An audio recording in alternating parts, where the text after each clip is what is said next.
Hello, my dear listeners. My name is Margaret, and I am 70 years old.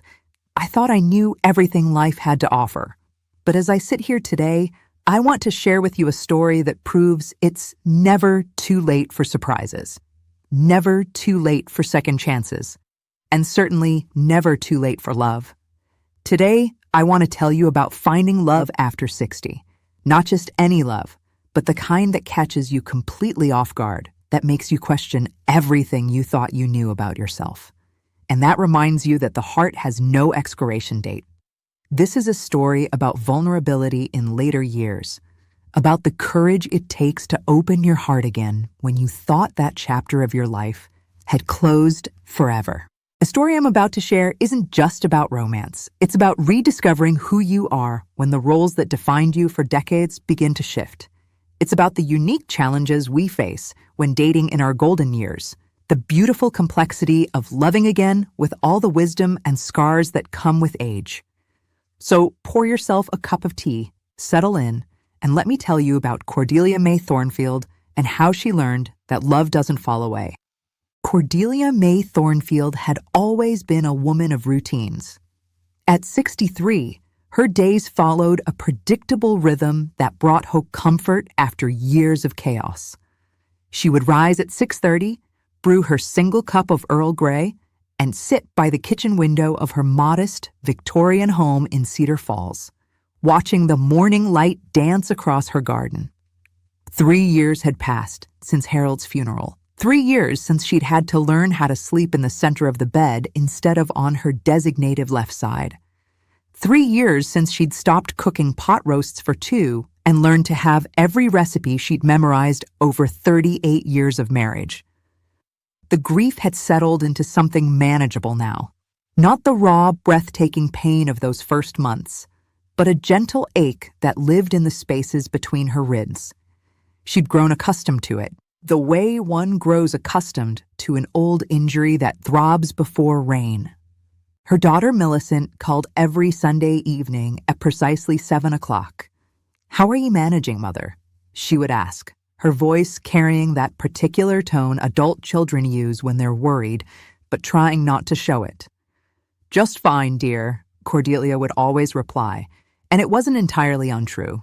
She had her book club on Tuesdays, her volunteer work at the animal shelter on Thursdays, and her weekly grocery shopping expedition on Saturdays. She had structure, purpose, and peace. But if she was being honest, and Cordelia had reached an age where dishonesty seemed like a waste of precious time, there were moments when the quiet felt too heavy. Moments when she caught herself setting 2 plates on the table out of habit, then staring at the extra one with a hollow feeling in her chest. Moments when she would start to share an amusing observation with Harold before remembering he wasn't there to hear it. The loneliness wasn't constant, but when it came, it was profound. It was on a Tuesday in early October when everything changed. Cordelia was leaving the library after book club, her arms full of the month's selections, when she collided with someone coming around the corner. Books scattered across the sidewalk like oversized confetti, and she found herself looking up into the most remarkable pair of gray-green eyes she'd ever seen. "Oh my goodness, I'm so terribly sorry." The voice belonged to a tall, silver-haired man who was immediately crouching down to gather her books. "I wasn't watching where I was going. Are you hurt?" Cordelia stood there for a moment, oddly breathless. It wasn't from the collision. It was from the way this stranger handled her books with such care, checking each one for damage before handing it to her. It was from the genuine concern in his voice, the way his eyes crinkled at the corners when he smiled apologetically. "No harm done," she managed, accepting the stack of novels from his hands. Their fingers brushed briefly, and she felt something she hadn't experienced in so long she'd almost forgotten what it was, a flutter of attraction. "Thaddeus Merriweather," he said, extending his hand. "And I promise I'm usually much better at navigating sidewalks." "Cordelia Thornfield," she replied, shaking his hand and trying to ignore how warm his palm felt against hers. "And I'm usually much better at staying upright." They stood there for a moment, neither quite ready to walk away. "Thaddeus, What an unusual name, Cordelia thought. Was probably around her age, maybe a few years older. He had the kind of face that looked like it had stories to tell, laugh lines earned through decades of joy, and eyes that seemed to actually see her, not just look at her. "I don't suppose," he said, his voice carrying a hint of nervousness that Cordelia found endearing, "you'd allow me to buy you a coffee to make up for nearly knocking you into next week? There's a lovely little cafe just down the street." Cordelia's first instinct was to politely decline. Good widows didn't accept coffee invitations from strange men, did they? But something about the way he asked, hopeful but prepared for rejection, gentleman enough not to pressure her, made her pause. "I suppose that would be acceptable," she heard herself say, and was rewarded with a smile that made her feel 20 years younger. Meredith's Cafe was the kind of place that felt like stepping into someone's cozy living room. Mismatched furniture, walls lined with local artwork, and the perpetual aroma of fresh-baked scones. Cordelia had passed it countless times, but never been inside. It had always seemed like a place for young people with their laptops and their endless cups of exotic coffee drinks. Thaddeus guided her to a small table by the window, pulling out her chair with old-fashioned courtesy that made her heart skip unexpectedly. When was the last time someone had pulled out her chair? Harold had been many wonderful things, but chivalrous gestures had never been his strong suit. "What can I get you?" Thaddeus asked, studying the menu board with the concentration of someone who wanted to make the right choice. "Just coffee, please. Black." Cordelia had never been one for fancy drinks. "Nonsense," he said with a grin that transformed his entire face. "When's the last time you tried something new? Trust me on this one." He returned with 2 large mugs, topped with whipped cream and a dusting of cinnamon. "Maple cinnamon lattes," he announced. "If you hate it, I'll drink both and get you plain coffee." Cordelia took a tentative sip and was surprised by the warm, comforting sweetness. "It's actually quite good." "I knew it." Thaddeus looked pleased with himself. Sometimes we need someone else to convince us to try new things. As they settled into conversation, Cordelia found herself fascinated by this man who had literally knocked her off her feet. Thaddeus, she learned, was 68 and had been widowed for 2 years. He'd moved to Cedar Falls 6 months ago to be closer to his son's family, leaving behind a career as a high school English teacher in Portland. 35 years of trying to convince teenagers that Shakespeare was relevant to their lives, he said with a chuckle. "Some days I succeeded. Most days I just hoped I was planting seeds that might bloom later." And did they? Bloom later, I mean? Oh yes, I still get letters sometimes from former students who've discovered poetry or fallen in love with literature years later. It makes all the eye rolls and dramatic sighs worth it. Cordelia found herself telling him about her own career. 28 years as a librarian before retirement, her love of organizing and cataloging, the quiet satisfaction of helping people find exactly the book they didn't know they were looking for. "A librarian and a teacher," Thaddeus mused. "We're kindred spirits, aren't we? Both devoted to the power of words and stories." The conversation flowed with an ease that surprised Cordelia. When was the last time she'd talked to someone, really talked, about ideas and interests rather than medical appointments and weather? They discussed books, of course, but also travel dreams, childhood memories, the way the world had changed since they were young. "I've been thinking about getting a dog," Thaddeus mentioned as they finished their second cups of coffee. "I've never had one. My wife was allergic. But now," he shrugged, "the house feels too quiet sometimes." "I volunteer at the animal shelter," Cordelia said. "Thursdays. There are some wonderful dogs there looking for homes." "Really? Maybe you could, that is, if you wouldn't mind, perhaps you could show me around sometime. I wouldn't want to choose the wrong dog." There it was again, that flutter of excitement mixed with nervousness. "I suppose I could do that." When they finally parted ways outside the cafe, Thaddeus hesitated. "Cordelia, I hope you don't think me too forward," but I've enjoyed this afternoon more than I've enjoyed anything in a very long time. Would it be presumptuous to ask if I could see you again? Cordelia felt her cheeks warm. I don't think it would be presumptuous at all. Saturday then, for the dog visit? Saturday sounds perfect. As she walked home, her books clutched against her chest, Cordelia caught herself humming, something she hadn't done in months. The autumn air seemed crisper, the turning leaves more vibrant. She felt foolish for feeling so giddy over a simple coffee date, but she couldn't seem to wipe the smile from her face.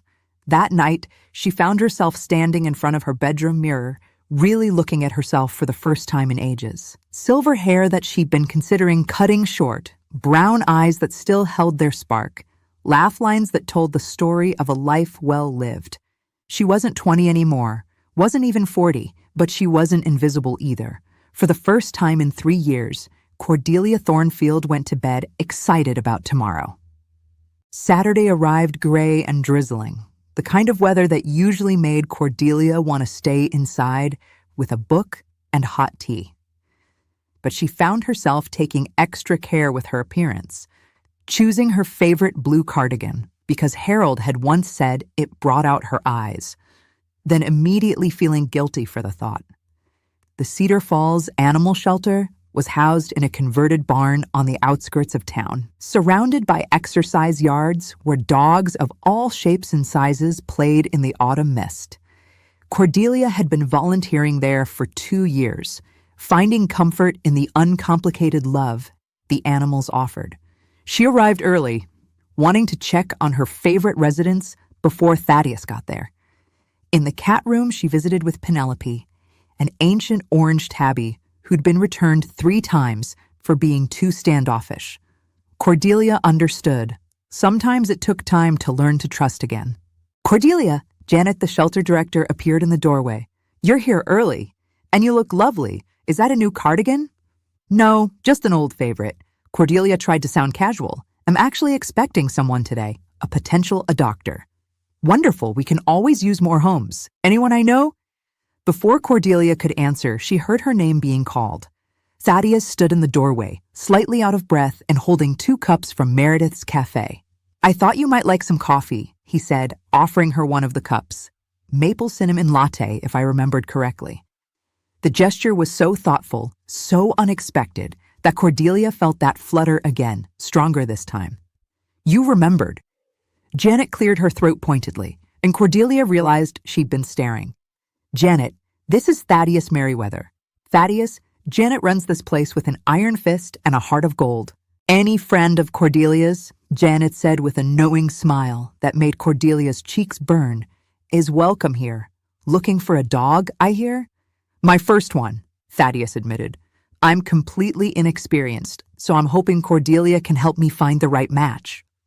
They spent the next hour walking through the kennels, Cordelia explaining each dog's personality, needs, and quirks. Thaddeus listened intently, asking thoughtful questions about exercise requirements and temperament. She was impressed by how seriously he was taking the responsibility. What about him? Thaddeus stopped in front of a kennel, housing a medium-sized mixed breed with soulful brown eyes and graying fur around his muzzle. The dog's tail wagged hopefully, but he didn't jump or bark like some of the younger dogs. "That's Barnaby," Cordelia said softly. "He's 8 years old. His owner passed away last month, and the family couldn't keep him. He's been having a hard time adjusting." "8's not too old." 8 is middle-aged for a dog. He's past the destructive puppy phase, but still has years of good companionship ahead of him. Senior dogs often make the best pets. They're grateful for a second chance, and they know how to appreciate a quiet life.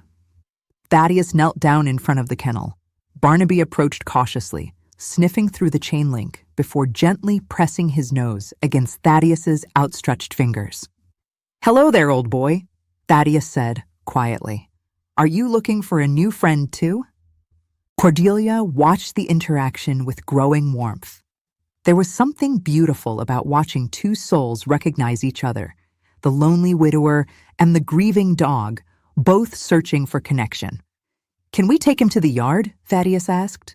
In the exercise area, Barnaby explored carefully, while Thaddeus sat on a bench, letting the dog come to him on his own terms. Gradually, Barnaby moved closer, eventually resting his graying head on Thaddeus's knee. "I think he's chosen me," Thaddeus said, his voice thick with emotion. "Or maybe I've chosen him." "Sometimes it happens that way," Cordelia said, settling beside him on the bench. "The heart knows what it needs." They sat in comfortable silence, watching Barnaby explore his potential new territory. The rain had stopped, and weak sunlight was trying to break through the clouds. "Cordelia," Thaddeus said suddenly, "I hope you don't think this is inappropriate, but would you consider having dinner with me sometime? A proper dinner, I mean, not just coffee." Her pulse quickened. This was moving into uncharted territory. Coffee could be dismissed as friendship, but dinner? Dinner was something else entirely. I suppose I could consider it. Is that a yes?" She looked at his face, open and hopeful, and made a decision that surprised her with its swiftness. "Yes, Thaddeus, I think I'd like that very much." "Tomorrow night? I know a place. Nothing too fancy, but they're supposed to have excellent pot roast." Cordelia laughed, a genuine sound of delight. "You researched my favorite meal?" "I may have asked Janet what you usually ordered at the church potlucks," he admitted sheepishly. "Was that terribly presumptuous?" "It was perfectly presumptuous," she said, and meant it as the highest compliment. As they completed Barnaby's adoption paperwork, Cordelia felt something shifting inside her chest. Not the familiar ache of loss, but something warmer and more frightening. Hope, perhaps, or possibility. That evening, she called Millicent. "Mother, you're calling on Saturday. Is everything all right?" "Everything is fine, dear. I just wanted to let you know that I'm having dinner with a friend tomorrow night." "A friend? That's lovely, Mother. Is it someone from book club?" Cordelia took a deep breath. "Actually, it's a gentleman I met recently. His name is Thaddeus Merriweather." A silence on the other end of the line stretched so long that Cordelia wondered if they'd been disconnected. "Mother," Millicent said finally, her voice carefully controlled, "are you saying you have a date? I suppose you could call it that." "But Mother, it's only been 3 years since Daddy." 3 years, 2 months, and 16 days, Cordelia said quietly. "But who's counting?" Another silence. "I'm sorry, Mother. I didn't mean. It's just unexpected. Tell me about him." So Cordelia did. And as she talked about Thaddeus, his kindness, his thoughtfulness, the way he made her laugh, she realized she was describing not just a nice man, but a man she was genuinely excited to know better. After she hung up, Cordelia stood in front of her closet for a long time, wondering what one wore to a first date at 63. Sunday evening found Cordelia changing her outfit for the 3rd time. The navy dress was too formal, the casual slacks and blouse too casual, and she was beginning to panic that she'd forgotten how to dress for anything other than book club and grocery shopping. She finally settled on a burgundy dress that Harold had bought her for their anniversary 5 years ago. One she'd never worn because it had seemed too dressy for their usual restaurant choices. Tonight felt like the right time to finally wear it. Thaddeus arrived precisely at 6, carrying a small bouquet of chrysanthemums in autumn colors. "I wasn't sure if flowers were appropriate," he said, looking almost as nervous as she felt. "But they reminded me of your garden." "They're beautiful," Cordelia said, accepting the flowers with hands that trembled slightly. "How did you know I had a garden?" "I may have driven by your house yesterday," he admitted with a sheepish smile, "just to see where you lived. I hope that doesn't make me a stalker." "Only if you look through my windows," she replied, surprising herself with the flirtatious tone. I resisted that temptation. The restaurant, Murphy's Steakhouse, was the kind of place she and Harold had always said they'd try someday, but never had. Warm lighting, dark wood, and the comfortable hum of conversation. Thaddeus had requested a quiet corner tab. She noticed, away from the bustle of the main dining room. "You look lovely," he said once they were seated, and the simple sincerity in his voice made her feel like she was glowing. "Thank you. You clean up rather nicely yourself." And he did. Gone was the casual attire from their previous meetings. Tonight, he wore a charcoal suit that brought out the silver in his hair and made his gray-green eyes appear almost luminous in the candlelight. They ordered wine, something Cordelia rarely did, but tonight felt like a night for small adventures. As they waited for their meals, the conversation flowed as easily as it had at the coffee shop, but with an undercurrent of something deeper, more intimate. "Tell me about your marriage," Thaddeus said, then immediately looked stricken. "I'm sorry, that's too personal. No, it's all right." Cordelia took a sip of wine for courage. "Harold and I met when we were 22. He was an accountant, steady and reliable. We had a good marriage, comfortable, predictable. We raised 2 children, saved for retirement, took the same vacation every summer for 20 years. But Cordelia was surprised by the question, and even more surprised that she had an answer. "But we were friends more than lovers, especially in later years. We cared deeply for each other, but there wasn't much passion, I suppose. We were content, and now that sounds like settling." "Does it?" Cordelia considered this. "I never thought of it that way at the time. It was just life. Steady, reliable life." "What about you?" she asked, turning the conversation away from her own uncomfortable realizations. "What was your marriage like?" Thaddeus was quiet for a long moment, swirling the wine in his glass. "Beautiful and complicated," he said finally. "Eleanor was an artist, a painter. She saw the world in colors I couldn't imagine. Being married to her was like living inside a work of art, but it was also exhausting. She felt everything so intensely, and I was always trying to keep up, trying to match her passion. Do you miss that? The intensity?" "Sometimes, but I also appreciate the peace of being able to feel things at my own pace now, without having to match someone else's emotional frequency." Their meals arrived, pot roast for her, salmon for him, and they ate slowly, neither wanting the evening to end. The wine had relaxed them both, and their conversation grew more personal, more revealing. "Can I tell you something?"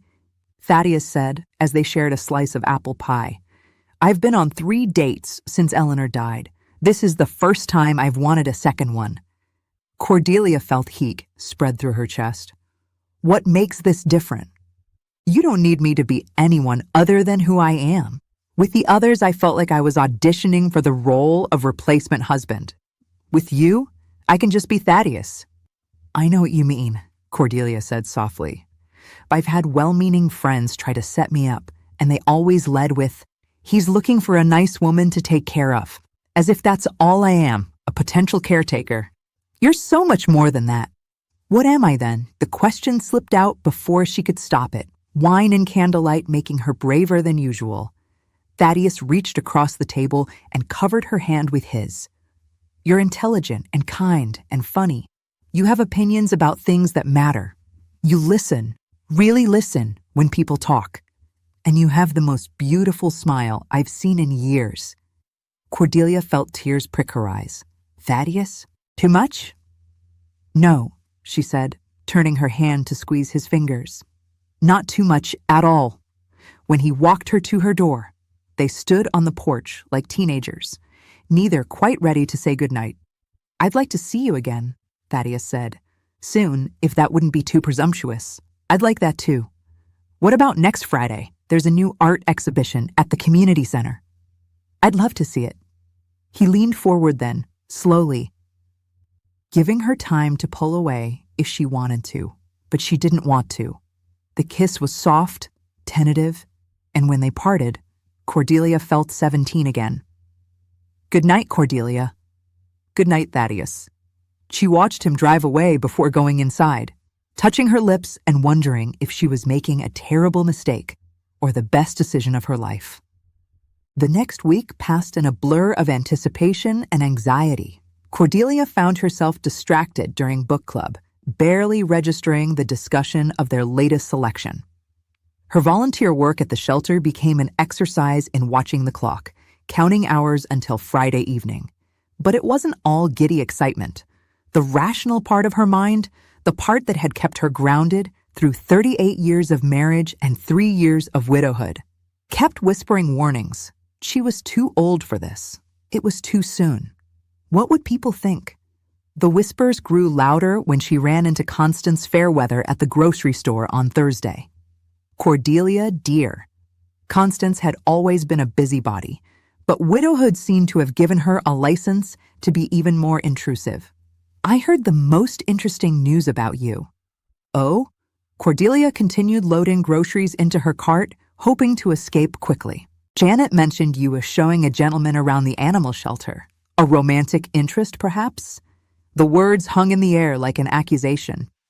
Cordelia felt her cheeks burn as other shoppers pretended not to listen, while clearly straining to hear every word. Mr. Merriweather was looking to adopt a dog, Cordelia said stiffly. I was simply helping a newcomer to our community. Of course, dear. Constance's smile was sharp as a knife. Though I must say, Harold's been gone such a short time. People might wonder what exactly? Well, about the appropriateness of it all. You know how people talk. Cordelia straightened her shoulders, drawing on reserves of dignity she didn't know she possessed. If people choose to waste their time gossiping about an act of community service, that says more about them than it does about me. She walked away without waiting for a response, but Constance's words echoed in her mind for the rest of the day. Harold's and gone such a short time. Was 3 years too short? How long was a widow supposed to grieve? Who decided these things? That night, she called Millicent. Mother, you sound upset. What's wrong? Cordelia told her about the encounter with Constance, about the whispers and stares she'd been imagining all week. Oh, Mother, Millicent sighed. You can't let people like Constance Fairweather dictate how you live your life. You know what Daddy would say? Cordelia's throat tightened. What would he say? He'd say you deserve to be happy. He'd say life is too short to worry about what nosy neighbors think. And he'd probably ask why you're wasting time talking about it instead of just doing what makes you feel alive. It was so perfectly Harold, practical and kind and focused on her well-being, that Cordelia started crying. He really would say that, wouldn't he? Mother, do you like this man? Really like him? Yes, Cordelia whispered. I really do. And that's all that matters. The people who love you want you to be happy. The people who don't, well, their opinions don't count. Friday arrived gray and cold, autumn settling into winter with determination. Cordelia dressed carefully in a cream-colored sweater and brown slacks, adding the pearl necklace Harold had given her for their 10th anniversary. If she was going to be talked about, she decided, she might as well give them something worth discussing. The community center art exhibition was larger than she'd expected, featuring works by local artists in various media. Thaddeus was waiting by the entrance, holding 2 cups of cider and looking nervous. I wasn't sure if you'd come, he said, handing her a cup. You sounded different when I called yesterday. I almost didn't, Cordelia admitted. People are talking, Thaddeus, about us. His face fell. I see. And that bothers you. It shouldn't, but it does. I'm not used to being the subject of gossip. I walked through the exhibition in silence for a while, pausing in front of watercolor landscapes and abstract sculptures without really seeing them. Finally, Thaddeus stopped in front of a painting that took Cordelia's breath away. It was a portrait of an elderly couple dancing, their faces lined with age, but radiant with joy. The woman's silver hair caught the light, and the man's eyes were fixed on her, as if she were the only person in the world. My Eleanor painted this, Thaddeus said quietly, 3 months before she died. It's called Love Has No Age. Cordelia stared at the painting, feeling something shift inside her chest. She was very talented. She was. She also believed that love was too precious to waste, no matter when it found you. She used to say that people who judge others for finding happiness are usually people who've forgotten what happiness feels like. They stood in front of Eleanor's painting for a long time, neither speaking. Finally, Thaddeus turned to her. Cordelia, I don't want to make your life complicated. if spending time with me is causing you distress. No. A word came out more forcefully than she'd intended. No, Thaddeus. The only thing causing me distress is the possibility of letting other people's small minds make my decisions for me. He smiled then, the first real smile she'd seen from him all evening. So what do? We keep doing what makes us happy, she said, surprised by her own certainty. And we let them talk. ... As if summoned by her declaration, Cordelia saw Constance Fairweather approaching with two other women from the church auxiliary. The gossip committee, Harold would have called them. Cordelia! Constance's voice carried across the room. What a surprise to see you here. And Mr. Merriweather, isn't it? Mrs. Fairweather, Cordelia said coolly. Ladies, are you enjoying the exhibition? Oh, yes. Though some of the pieces are quite modern for my taste. Constance's eyes darted between Cordelia and Thaddeus with barely concealed curiosity. It's so nice that you two have found each other. At your age, companionship must be such a comfort. The condescension in her tone was unmistakable. The assumption that anything between them must be platonic, that romance was for younger people. Actually, Thaddeus said, sliding his arm around Cordelia's waist with surprising boldness, I'd call it considerably more than companionship. Cordelia and I are quite fond of each other. Cordelia felt her cheeks flush, but she didn't pull away. Instead, she leaned slightly into his embrace, feeling his warmth and strength. How lovely, Constance managed, clearly flustered. Yes, Cordelia said, looking directly into the other woman's eyes. It really is. After the gossips retreated, Cordelia and Thaddeus stood together in front of Eleanor's painting, his arms still around her waist. Was that terribly scandalous of us? Cordelia asked. Absolutely shocking, Thaddeus replied with a grin. We'll be the talk of Cedar Falls for weeks. Good, Cordelia said, and meant it. Let him talk. The community center had been transformed. White lights twinkled from the ceiling, and round tables surrounded a polished dance floor. A small jazz ensemble played standards from the 1940s and 50s, music that spoke to the hearts of the largely over 50 crowd. Cordelia stood in front of her bedroom mirror one last time, hardly recognizing the woman looking back at her. The navy dress fit perfectly.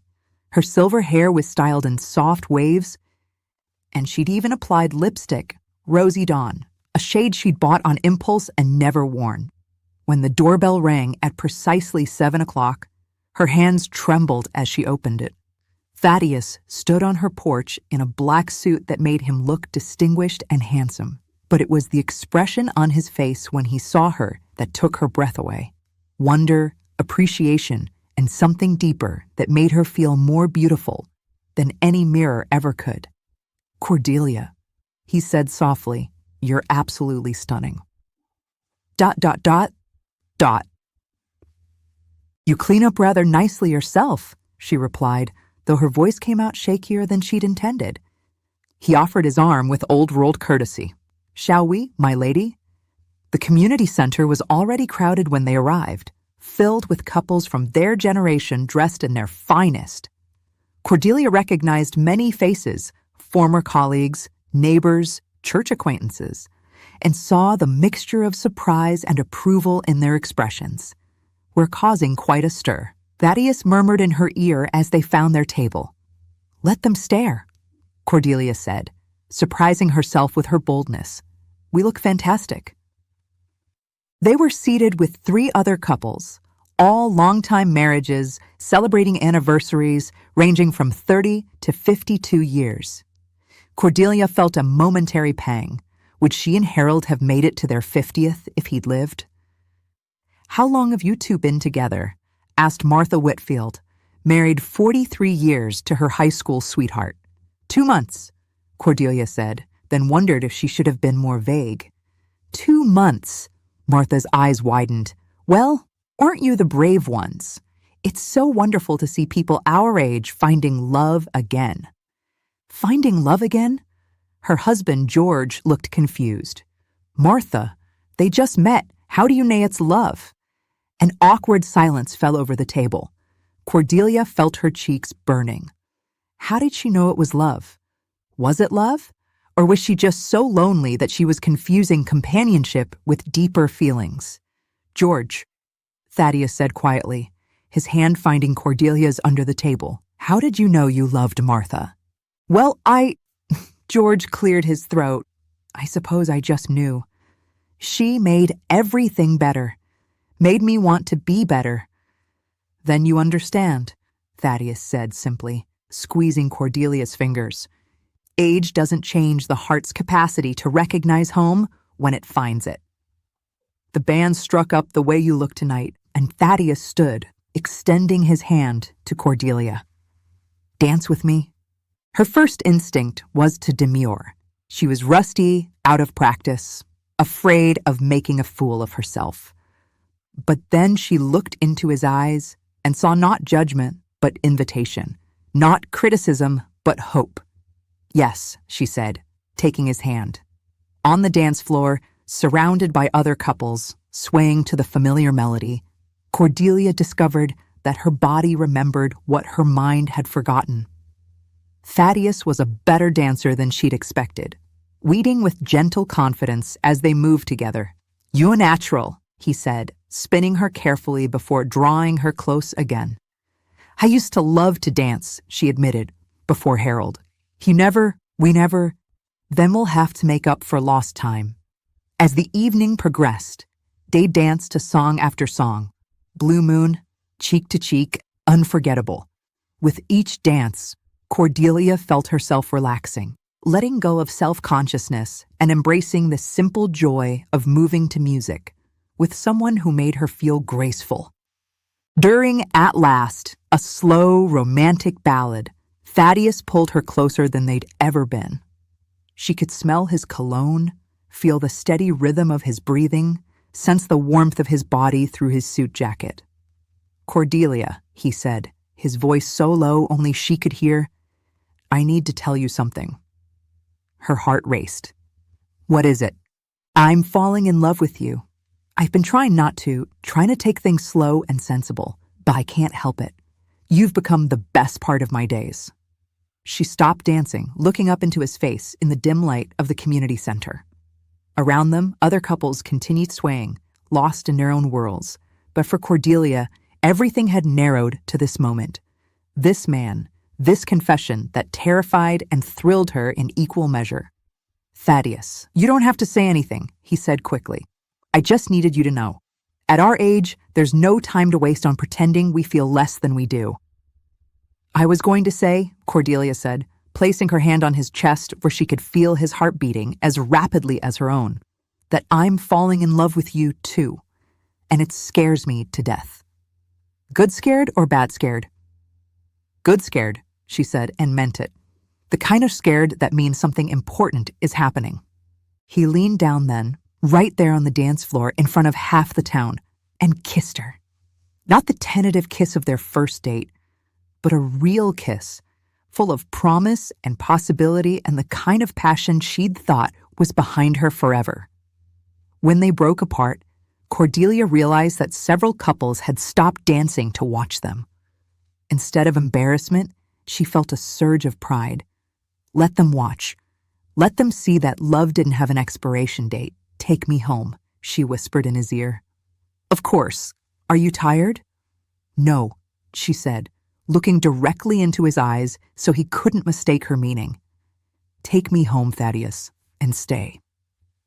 Cordelia woke slowly, luxuriating in the unfamiliar sensation of not being alone. Weak winter sunlight filtered through her bedroom curtains, and beside her, Thaddeus slept peacefully, his silver hair mussed, and his face relaxed in a way that made him look younger. She studied his profile in the morning light, still hardly believing he was there. Last night had been revelatory.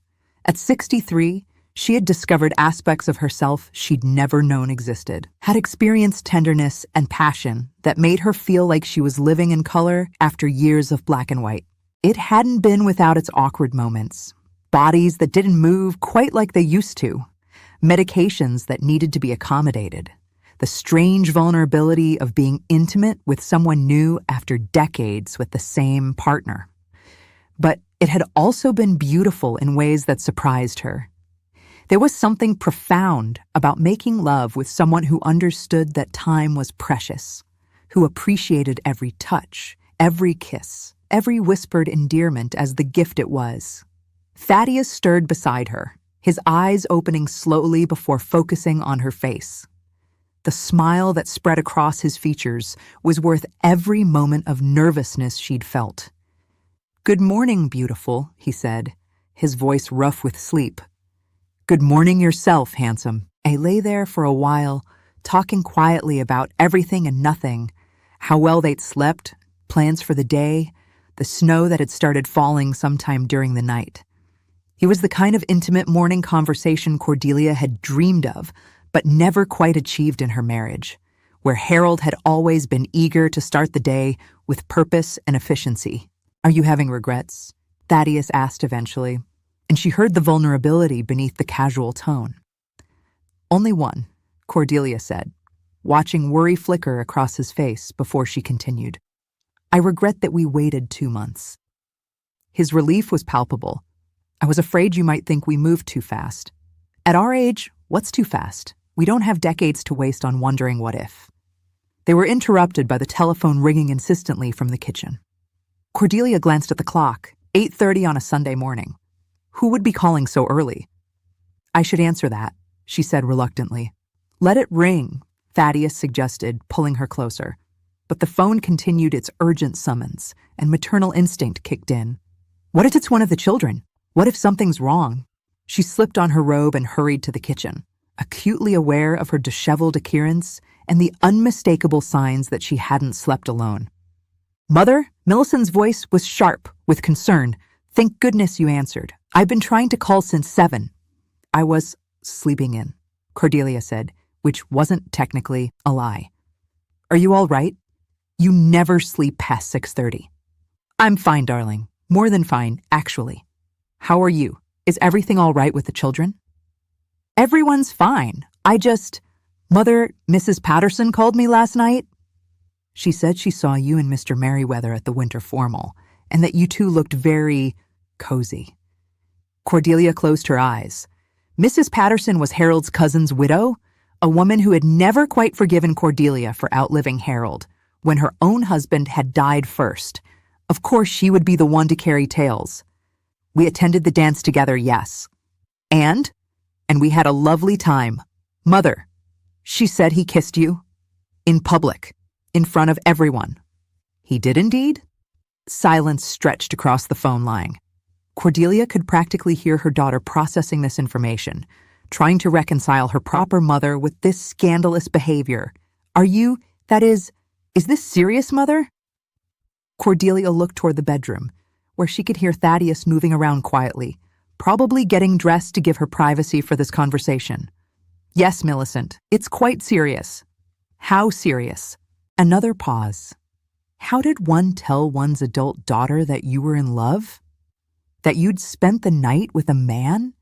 That at 63, you were having the passionate romance you'd never had at 23? "Serious enough that I'm happier than I've been in years," Cordelia said finally. "Serious enough that I hope you'll be happy for me." "Oh, Mother."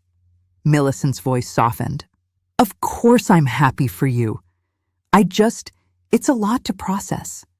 You've always been so proper, so careful about appearances. Perhaps it's time I stopped being so careful. What would Daddy think?"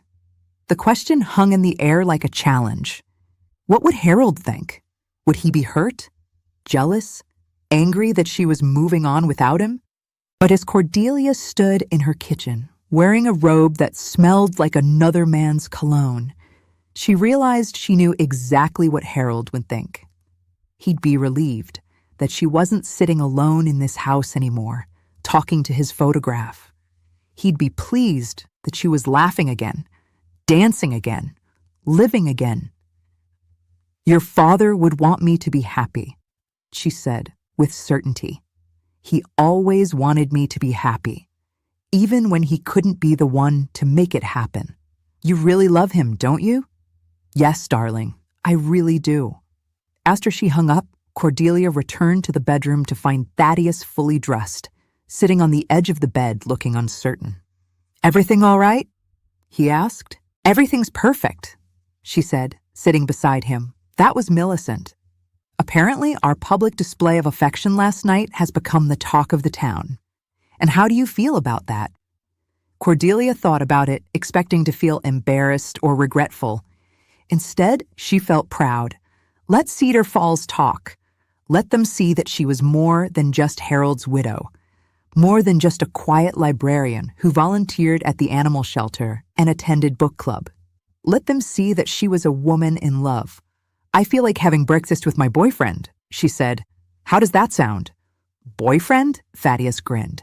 At 68, I'm someone's boyfriend? Unless you'd prefer lover, Cordelia said, with a wicked smile that surprised them both. I think I like the sound of that even better. Winter deepened around Cedar Falls, but inside Cordelia's Victorian house, everything felt warm and bright. She and Thaddeus had settled into a routine that felt both natural and thrilling. He would arrive for dinner most evenings, sometimes staying over, sometimes returning to his own house with Barnaby.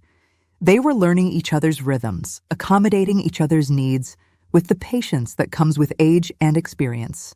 Cordelia discovered that Thaddeus was an early riser who liked to read the paper with his first cup of coffee, while he learned that she needed her quiet morning tea time before she was ready for conversation. They grocery shopped together now, Cordelia marveling at how different it felt to plan meals for two. Thaddeus was an adventurous cook, introducing her to spices and cuisines Harold had never shown interest in trying. They spent long evenings experimenting with recipes, laughing at their failures and celebrating their successes. But it wasn't all domestic bliss. Dating in their 60s came with complications that younger couples never had to navigate. There was the evening Cordelia's son Robert called unexpectedly and heard a man's voice in the background. The subsequent conversation had been awkward, Robert clearly struggling to accept that his mother had a romantic life. It just seems so soon, Mom, Heat said, his voice carrying the weight of judgment that adult children sometimes don't realize they're imposing. Dad hasn't been gone that long. Your father has been gone 3.5 years, Robert. How long is appropriate? 5 years? 10? The rest of my life? I just don't want you to get hurt. What if this guy is just looking for someone to take care of him? What if he's after your money? The suggestion that Thaddeus might be a fortune hunter would have been laughable if it hadn't stung so much. What fortune? Her teacher's pension and Harold's modest life insurance policy? The Victorian house that needed a new roof? Robert, she'd said with as much dignity as she could muster. I'm 63 years old. I think I'm capable of judging someone's character. I know, Mom. I'm sorry. It's just weird, you know? Thinking of you as dating. And that was part of the problem, Cordelia realized. To their children, to society in general, people their age weren't supposed to have romantic feelings. They were supposed to be content with companionship, grateful for friendship, accepting of a diminished emotional life. But what she felt for Thaddeus was anything but diminished. If anything, it was more intense than anything she'd experienced in her youth, sharpened by the awareness that time was precious, deepened by the wisdom that comes with having lived through joy and loss. There were also the practical considerations that younger couples didn't face.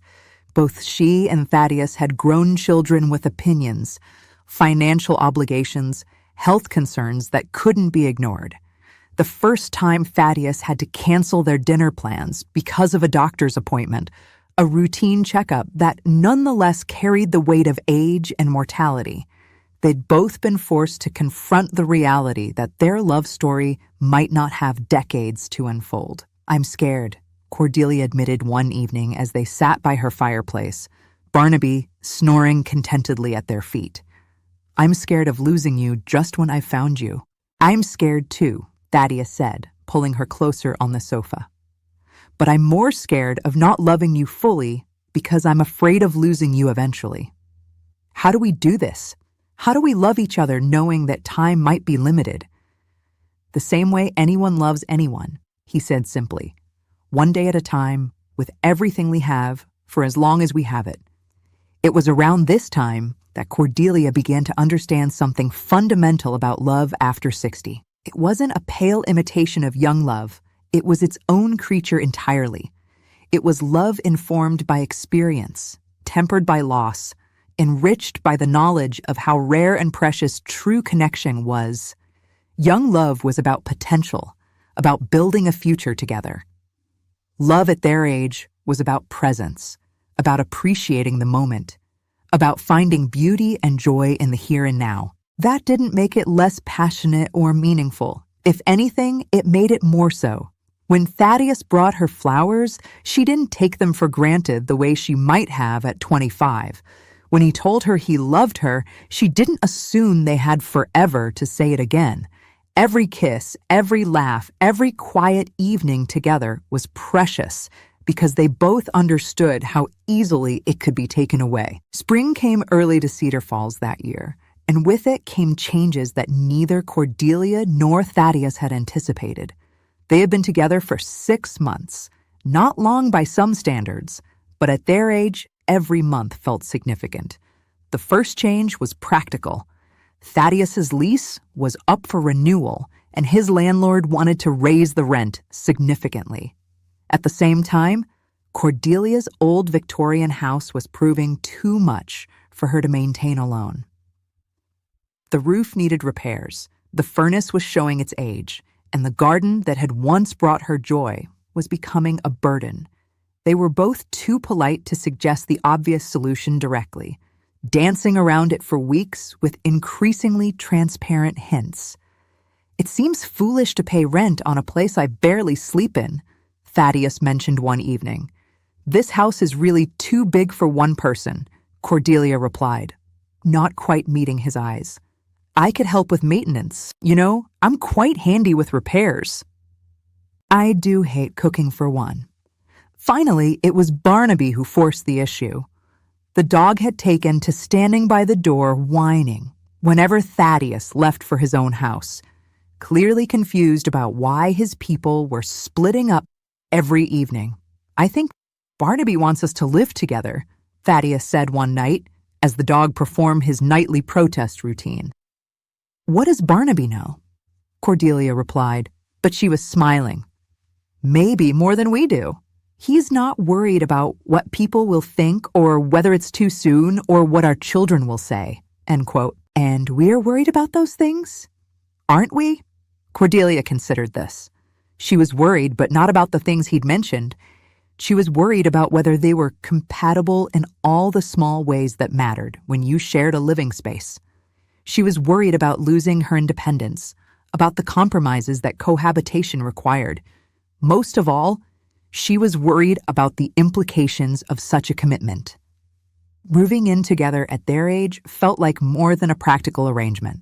It felt like a statement that this was it, that they were choosing to spend whatever time they had left together. "What if we drive each other crazy?" she asked. "What if we don't? What if one of us gets sick? What if this becomes about caretaking instead of love? What if it doesn't?" You're not helping with all these questions. I'm trying to point out that all of our fears are about imaginary futures. The only thing we know for certain is that we're happy together now. Why not build on what we know instead of worrying about what we can't predict? It was so sensible, so Thaddeus, that Cordelia found herself smiling despite her nerves. "Is that a proposal, Mr. Merriweather?" "It's whatever you want it to be, Miss Thornfield." The second change was more complicated. Millicent had accepted a job transfer to Seattle, which meant she'd be moving across the country with her family. The news hit Cordelia harder than she'd expected. Her daughter had been her primary support system since Harold's death, the one person who called regularly and worried about her welfare. "I feel terrible about leaving you," Millicent said during their announcement call, "especially now when when your life is changing so much. You have to do what's best for your family," Cordelia replied, though her heart was sinking. "I understand that." Maybe this is good timing, though. You have Thaddeus now. You're not alone anymore. Maybe. But Cordelia wasn't sure. Having a romantic partner wasn't the same as having a daughter nearby. The support systems were different, and she wasn't ready to put all that weight on Thaddeus's shoulders. After she hung up, she sat in her living room, feeling more unsettled than she had in months. Everything was changing at once: her relationship, her living situation, her family dynamics. At her age, change felt more threatening than exciting.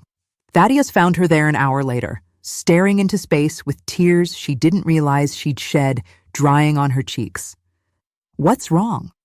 He was beside her immediately, his arm around her shoulders. She told him about Millicent's move, about feeling abandoned and scared, and suddenly uncertain about all the decisions they'd been discussing. "What if I'm using you as a replacement for my family?" she asked. "What if I'm moving in with you for the wrong reasons?" What would be the wrong reasons? Fear, loneliness, desperation. And what would be the right reasons? Love, partnership, wanting to build a life together. Which reasons feel true to you? Cordelia thought about it honestly. Yes, she was scared about Millicent moving away. Yes, she was lonely sometimes, and yes, the idea of facing the challenges of aging alone was daunting. But underneath all those fears was something else. Genuine love for this man. Genuine excitement about creating a life together. Genuine happiness that had nothing to do with her circumstances and everything to do with who they were together. Both, she said finally. The wrong reasons and the right reasons. Is that terrible? It's human, Thaddeus said simply. Love is never pure emotion divorced from practical considerations. Young people pretend it is, but they're usually supported by parents and time and the assumption that they have decades to figure things out. We don't have those luxuries, so we have to be more honest about what we need. "I need you," Cordelia said, the words slipping out before she could stop them. "I need your friendship and your love, and yes, I need your practical support too. Is that fair to you?" "It's exactly what I need from you too," he replied. "The difference between using someone and loving them isn't about whether you need them. It's about whether you're willing to meet their needs in return. And are we willing to meet each other's needs? I think we've been doing it for months without even realizing it." That night, they made the decision together. Thaddeus would move into Cordelia's house. They would split the household expenses and the maintenance responsibilities. They would be partners in the fullest sense of the word. "Are we getting married?" Cordelia asked as they worked out the details. "Do you want to get married?" "I don't know. Do you?" They looked at each other and started laughing. "We're terrible at this," Cordelia said. "We're out of practice," Thaddeus corrected. "Most people our age don't have to navigate these questions. What do you think we should do?" "I think we should live together and see how it goes. Marriage isn't going anywhere. We can always decide later if we want to make it legal. Very practical. Very us. I love that about us." "What? That we're practical? That we're honest about being practical. That we don't have to pretend this is all about romance and ignore the real considerations. It is about romance, though, at least partly. The best part," Cordelia agreed, and leaned over to kiss him. Thaddeus moved in on a rainy Saturday in May, his possessions fitting into the back of a pickup truck borrowed from his son.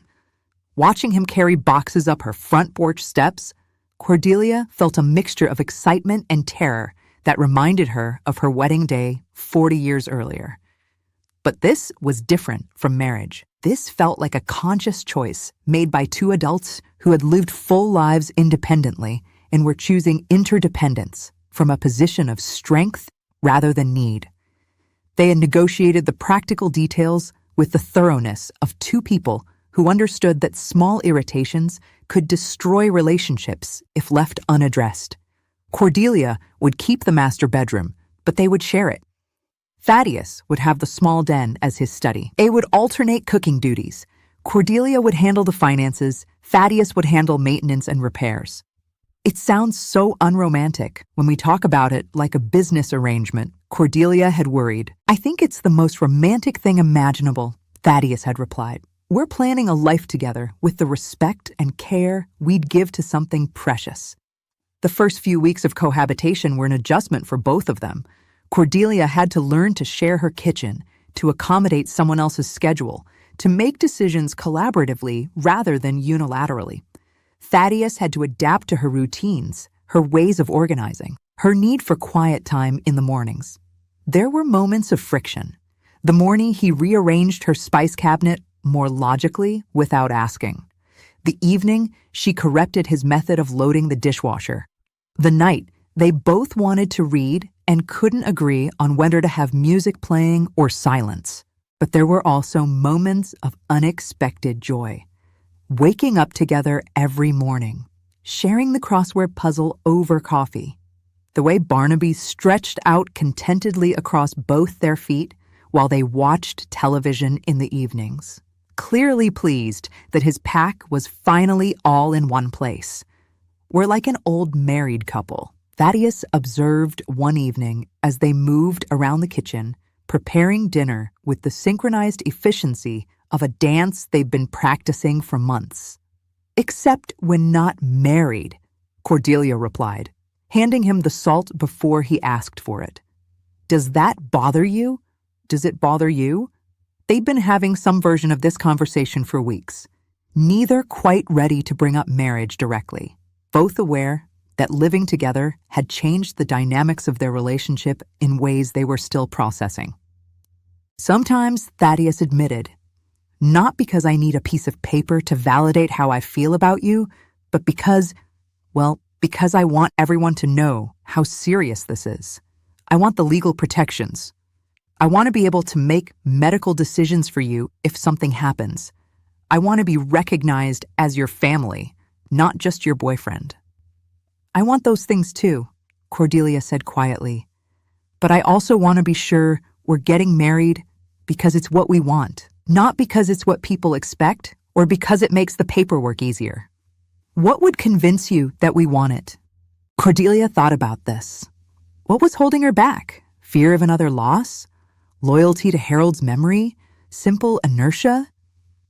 I think I'm scared of being disappointed again, she said finally. My marriage to Harold was comfortable, safe, but it was never really passionate or deeply romantic. I don't want to lose what we have by trying to make it into something conventional. What if marriage doesn't change what we have? What if it just protects it? What if it does change it? What if we start taking each other for granted the way married couples do? Then we'll work to not take each other for granted, the same way we work at everything else in this relationship.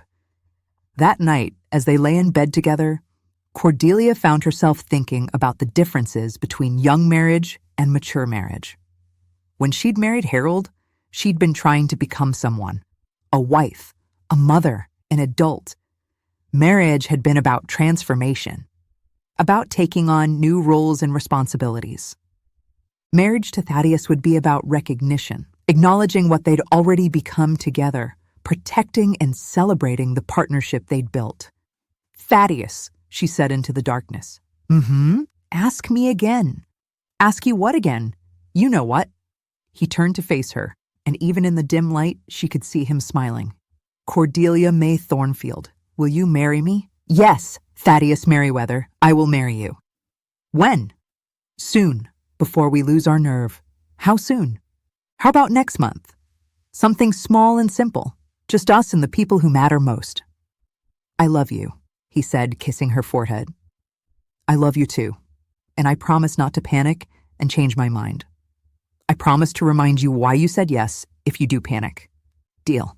They were married on a Saturday morning in June in Cordelia's garden, surrounded by 30 of their closest friends and family members.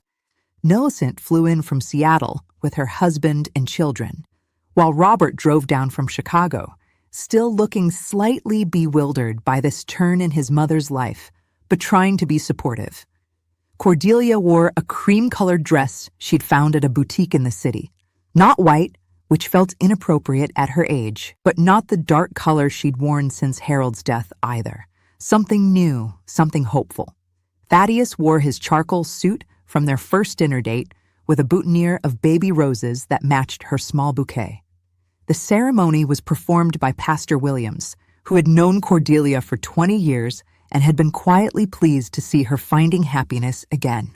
"Love," he said, addressing not just the couple, but the gathered friends who had all lived long enough to understand the preciousness of what they were witnessing, "is not just a feeling of affection, but a commitment to care for another person's well-being as much as your own."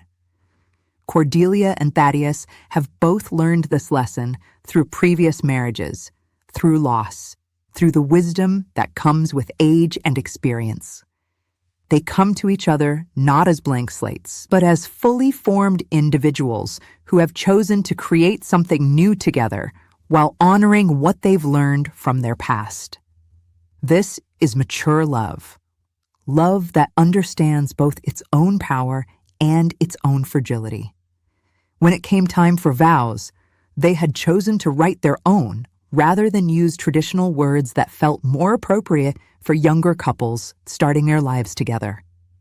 "Adios," Cordelia said, her voice steady despite the tears in her eyes. "You gave me back something I thought I had lost forever. The ability to feel excited about tomorrow. You remind me every day that life is still full of surprises, still full of joy. I promise to love you completely, to support your dreams, to be your companion in whatever adventures lie ahead. I promise to not take our time together for granted, knowing how precious and unpredictable life can be." "Cordelia," Thaddeus replied, "you taught me that the heart doesn't retire, that there's no age limit on falling in love. You showed me that it's possible to honor the past while embracing the future. I promise to cherish every day we have together, to be your partner in all things, to love you with the intensity that comes from understanding how rare true love is. I promise to grow old with you gracefully, gratefully, and joyfully." When Pastor Williams pronounced them husband and wife, the kiss they shared was gentle but full of promise. Around them, their friends and family applauded, many wiping away tears of their own. The reception was held in the garden as well, with tables set up under the oak tree that had shaded Cordelia's breakfast nook windows for decades. The menu was simple: sandwiches and salads and a cake from the local bakery, but the atmosphere was warm and celebratory. Millicent gave a toast that brought more tears. "When I first heard that my mother was dating, I was skeptical. When I heard she was moving in with someone, I was worried. When I heard she was getting married, I was shocked. But seeing them together today, I realize I was wrong to worry. Thaddeus hasn't taken my father's place. He's created his own place in my mother's life, and in doing so, he's given her back the joy and vitality that I was afraid she'd lost forever. Thank you, Thaddeus, for making my mother happy. And thank you both for showing all of us that it's never too late for new beginnings." As evening approached and the guests began to leave, Cordelia found herself standing with her new husband by the garden gate, waving goodbye to friends and family. "How do you feel, Mrs. Merriweather?" Thaddeus asked. "Mrs. Merriweather," she repeated, testing the sound of her new name. "It feels right, surprisingly right. Any regrets?" "Only that we waited so long to do this. We did it when we were ready. That's what matters." As they walked back toward their house now, Cordelia reflected on the journey that had brought them to this moment. A year ago, she had been a lonely widow going through the motions of living. Tonight, she was a newlywed, excited about the future for the first time in years. And so, my dear listeners, that brings me to the end of my story. Thaddeus and I have been married for 3 years now, and I can honestly say they have been among the happiest years of my life. We've traveled together, gardened together, faced health scares together, and celebrated grandchildren's birthdays together. We've learned that love after 60 isn't a consolation prize. It's a triumph. I've shared this story with you because I want you to know that it's never too late to open your heart again. Whether you're 60 or 70 or 80, Whether you've been alone for 3 years or 30, whether you think your romantic life is behind you, it doesn't have to be. Here are the lessons I've learned about finding love in later life. First, don't let other people's opinions dictate your choices. There will always be someone ready to tell you it's too soon. Too late, too risky. Listen to your own heart instead. Second, be honest about what you need. Love at our age isn't just about romance. It's about companionship, support, and partnership. There's no shame in wanting someone to share the practical aspects of life as well as the emotional ones. Third, take it slow, but don't waste time. We don't have decades to figure things out, so be thoughtful but decisive. Trust your instincts. Fourth, remember that you're not trying to recreate your first marriage or replace your late spouse. This is a new chapter with new possibilities. And finally, embrace the unique gifts of mature love. We bring wisdom, patience, and gratitude to our relationships that younger people simply can't have yet. We appreciate tenderness more because we understand its fragility. We love more deliberately because we know how precious it is. So if you're listening to this and thinking it's too late for love, let me tell you, it's not. Your story isn't over. There may be beautiful chapters yet to be written. Thank you for listening, and remember, the heart has no expiration date.